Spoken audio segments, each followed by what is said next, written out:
musicians in bars getting beer. Not really, though. No, not really. Or at Club Bass, maybe getting a coffee soon. Yes. Tell us about Club Bass. Club Bass has been around a long time. It started as an idea 28 years ago, believe it or not. So that means I was only 2 at the time. I started helping fellow bass players with rigs and setups and various things. And through a lot of prodding and encouragement from them, they said, hey, you should do this. And so that's sort of how it began. And it kept growing out of the house till one day they said, hey, Dave, you should get a store. I said, wow, that's a big jump, guys. So we did it. First store opened in 1994, February 94. Oh, that's great. Yeah. And we've had storefronts ever since then. And you're a musician? Oh, yeah, I've been playing bass, a little guitar, a little keyboard since I was a young guy. Started on guitar, but in my early teens, somebody needed a bass player and said, try playing bass. I tried that and went, this is really cool. Bass is definitely cool. So that's what started it, and it didn't end. What kind of bass do you prefer? That's a loaded question. It is, isn't it? I got a store full of them. I love all of them, you know. And it depends on really what the gig is. It's a matter of putting the right tool for the job. If we have to look at it that way, and sometimes you do. Do you want to show us some of your favorites? Oh, I like the oil cans. Oh, the oil cans are a riot. Let me grab you one of those. So they sent us one of these babies about 2 months ago on a lark. And I said to the supplier, who I know well, and they're great people, and I said, guys, give me your Purelator account because we'll be sending this back the next day. There's no way a Chinese-made oil can base is going to be respectable as firewood. Well, surprise on us, it's not. So it's actually a wood body that's fully chambered. Yeah, I'll turn it around for you. Awesome. You can take the plate right off to access the pickups and whatnot. So it's a basswood body. They build the can around it, and sure enough, it's an oil can design. You can drink out of it. That's one of the first things that people said to us when we got them in. They went, hold on, can I put a bladder in there? Other people want to put some other things in there, but so it actually sounds. Might use it for something else. That's right. Yeah. They're actually respectable. Single coil pickups. It's a short scale, so it's just like a jazz bass. Two volumes and a tone. Oh, that's great. So we plugged the darn thing in, and we all expected to laugh and send it back. And we were like, oh, darn it, the thing's actually okay. So we've never had anything in this price range, and we thought, let's do it. That's cool. So the reaction for a lot of people has been, I might not even play it, but I'm sticking it on the wall because it's a discussion piece. Yeah. But they're actually, word is ZZ Top's using them, so hey. Sure. If they'll use it, right. Yeah, and you're right, Nikki. And it comes with its own stand. It holds its own. Easy peasy. Yeah, easy peasy. So that's one extreme end of what we do. And one of your favorites to play then? Well, favorite for many, many years. Obviously, Roger Sadowsky basses out of New York. We've been his Canadian exclusive outlet for 25 years now. And of course, we're a little biased, but somebody wants an upscale jazz bass, it's a Sadowsky. Roger's basses have been on thousands of sessions and recordings. We've been listening to his basses before we knew what they were. In our handmade department, we've got a couple guys that we've been dealing with for a long time. Keith Roscoe, he's out of North Carolina. Which one's that? There's 2 examples right here. Okay. These are handmade beauties. We've got another one here. We've got more of his stuff coming next year, and he's got a few surprises up his sleeve too. There's something new coming from him, and that's going to be announced next month. Right. So a lot of these are 5 strings? And we do 4s as well. Yeah. It just depends on, I mean, there's a couple of Elricks right here. These are 5-string Elricks. These 2 are master handmade grade, so they're like one of a kind. Same with these. Oh yeah, this is Buckeye with Indian rosewood, the block inlays with featherweight swamp ash, all handmade. Rob was pretty smart early on in the game and invested heavily in a stash of lightweight swamp ash. Nobody knew that it'd be hard to get now, and it is. Wow. So this one's horse chestnut, bird's eye board, inlays, and also beautiful piece of swamp ash. So his basses weigh about 8 pounds tops. Wow. Yeah. This 4-string, it's coming in at around 7.5 pounds. Okay. So Rob kind of saw the future on this stuff. Make lightweight instruments that people can wear for 3, 4, 5 hours Yeah. with no fatigue, and they play like butter. So we're pretty happy to be his exclusive for Canada. That's great. You want to take us over this side? This side is where things change a little bit. After 25 years of being bass exclusive, these funny things with thin strings started coming in. Yeah, you got some 6-string basses here. Yeah, that's right, but they're awfully thin. So a natural extension of what we do with our suppliers was to carry their guitars. Roger Sadowsky is well known worldwide for his exquisite arch tops. Beautiful. We've only got one in right now because the others have sold, and it takes almost a year to get them. That's his big box, the LS17. So when somebody wants to play pure jazz and really have the sound, that's the baby right there.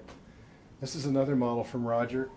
It's not a new model. It's been out for quite a while, but it's got creds. This is his electric nylon. So it sounds like a classical guitar and electric guitar all in one. So it's strung with nylon strings. The pickup is in the bridge, and it's an African mahogany body that's chambered. So everybody from Keith Richards to Earl Klugh to you name it, they're all using this for good reason. And beside this, these two babies, this is really cool. This is from a company called B3 Guitars. Not that well known, but the person behind it is. It's Gene Baker. Gene used to do work for the big guys a long time ago. He's always had his own brand going, but now it's full on. And we're his exclusive for Canada. This is his new Phoenix 5 model. It's actually a one piece. So this raised section is carved. I'll flip it over for you. Look at that. This thing's a dream machine. Comes with mini lollers. This is full on with a trapezoid inlays. That's an option with the cream binding. So it pushes the price up a little bit. We're getting more of these in various versions with and without the inlay. We'll have those soon. This piece, this is a really special. So this is his answer to the dual cut. Flame maple top, mahogany. This one's one of a kind because the neck is actually rosewood, and so is the fingerboard. So that makes it a very special piece.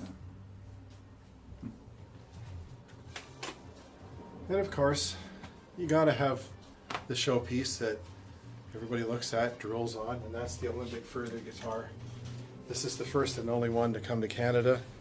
This is their top of the line. Typical of Alembic, it's as they call the hippie sandwich. So you've got multiple layers going through the body.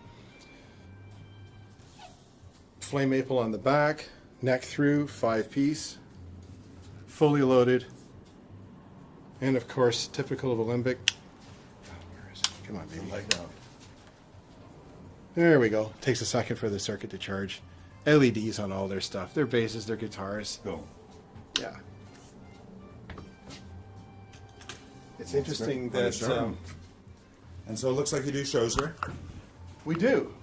Started off rather loosely years ago as just us hanging out and playing on Saturdays and when there was a few quiet moments, to evolving this past year to often on Saturdays we have duos.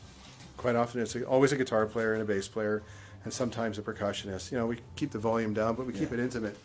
So hence the cafe's expanded. Yeah. And yeah, lots of cool people are playing here.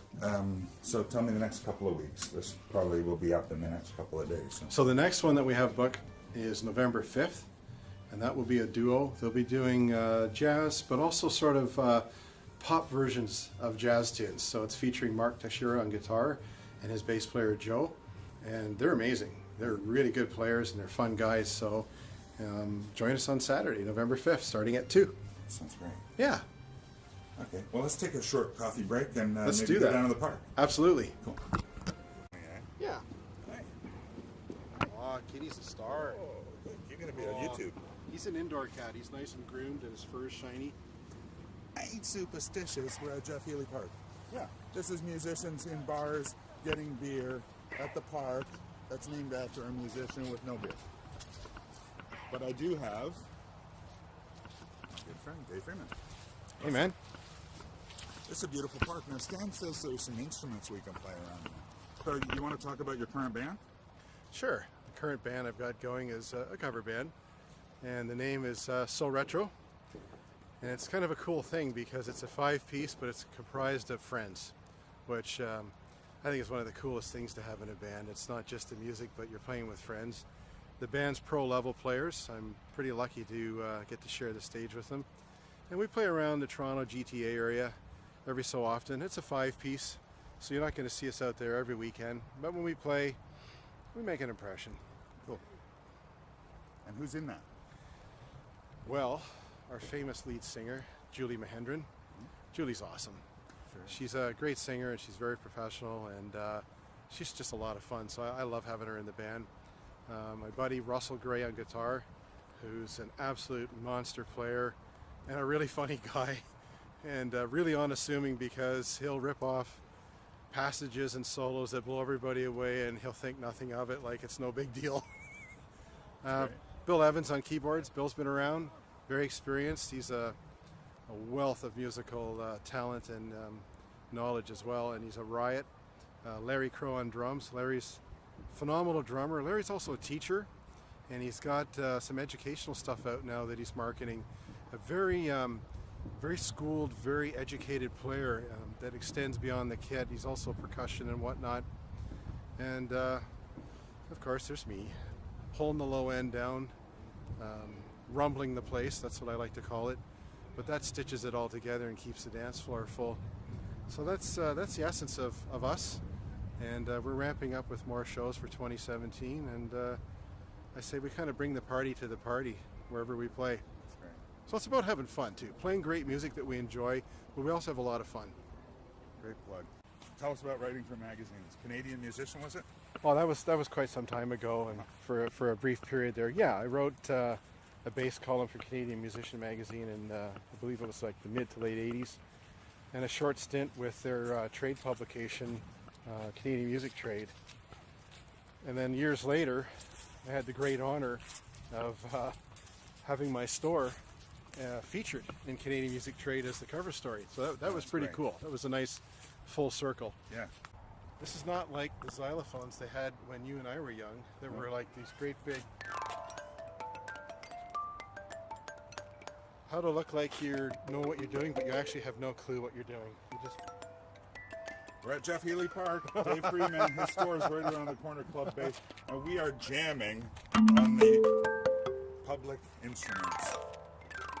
So it's left and right I channel. feel like playing Frank Zappa byads. Well, we actually could, because it's 100% improv with Frank, right? With just a couple of bare chord changes. What do these ones sound like? Actually, I like these. This is nice. It's nice. Very cathedral-like. And Neil Peart needs his name on this park too. Yes. And what about these ones? I don't know. What do we got here?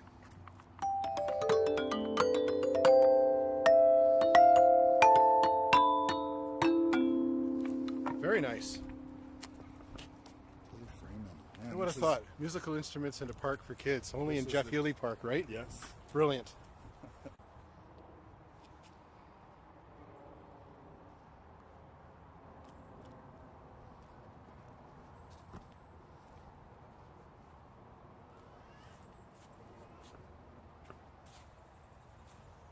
Bobby Khatola. Well, it was really interesting. I got to actually meet him in person almost a year ago, December, for his Christmas show that he did here in Toronto at a bar in the East End.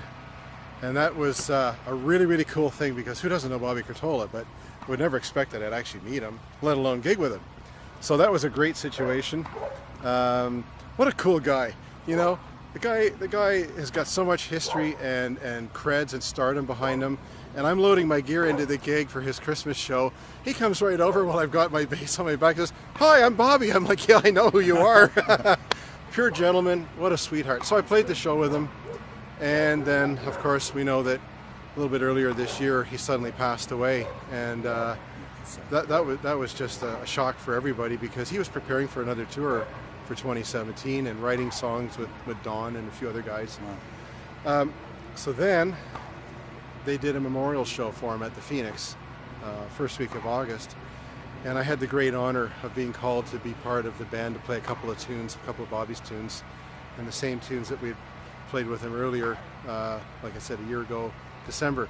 So that was kind of bittersweet, but for me it was a huge honor that I actually got to meet him, play for him at his party, and then the honor to play for him at his celebration of life. And that's what his sons wanted it to be. Not a sad thing of, gee, he's dead. Yeah, he's dead, but it was a celebration. And that was pretty cool because the who's who of the music industry, as well as everything related to the entertainment sector from probably 50 years back, they were there. So there was a lot of history. That was really, really cool. So that, for me, that's not a stardom thing, but for me that was something I'm always going to remember and cherish as an important part of my career. There's no Juno attached to that. There's no gold record, but for me, that was a great honor. Retired. Some of them sitting on money, some of them not. They all say the same thing. Don't make the mistakes that we made. It's not about the money. We all die the same, and you can't take it with you.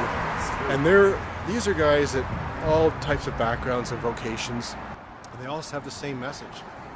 Wow, what you guys do there with your shop, it's so cool. Don't ever take it for granted how cool we think it is and how much we love it. I love it. This is my first time here. Great story from the road. It's a great story. I don't tell it very often because Too humble.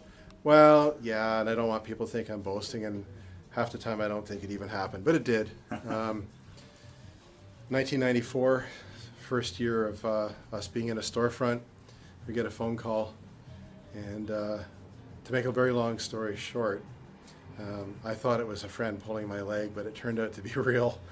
And it was the Tex for the Rolling Stones calling to have me go and attend their rehearsal location in Toronto and assist Darryl Jones, who's well known to all of us bass players. The guy's phenomenal and had a career that's incredible, and help him out with his bass rig, because that was his first big tour with the Stones and setting it up and whatnot.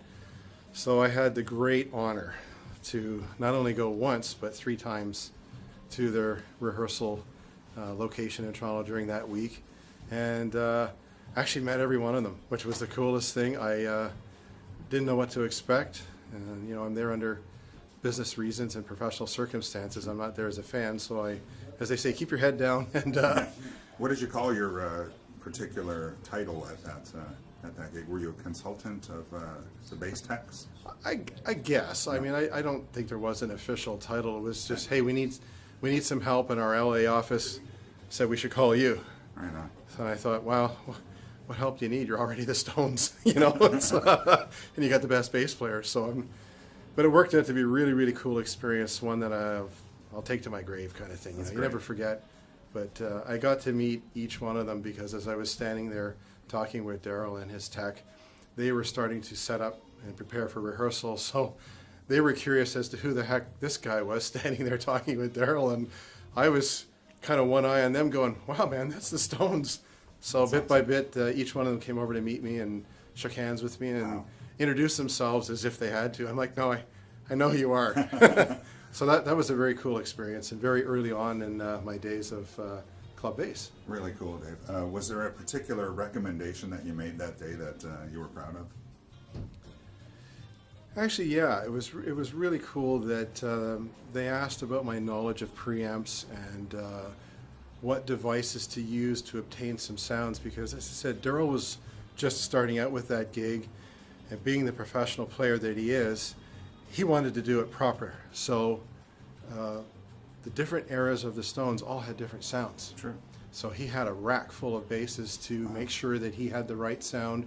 So it was more of a matter of, hey, what preamps do you think I should use for this and that? And custom switching systems were being designed and made to facilitate all the different preamps that he had for those songs with those basses. So all the way through the 60s, the 70s, he had to have all those different sounds. So it was in that capacity. And the big bonus was that they had me hang around and got to watch them rehearse a couple of tunes. So that was cool. I didn't need to buy tickets to the show. It was at the best show of all. That's great. Well, thanks for that great story. Oh, my pleasure. Musicians in bars getting beer. Dave Freeman, club bass. Thank you. Thank you. Cheers.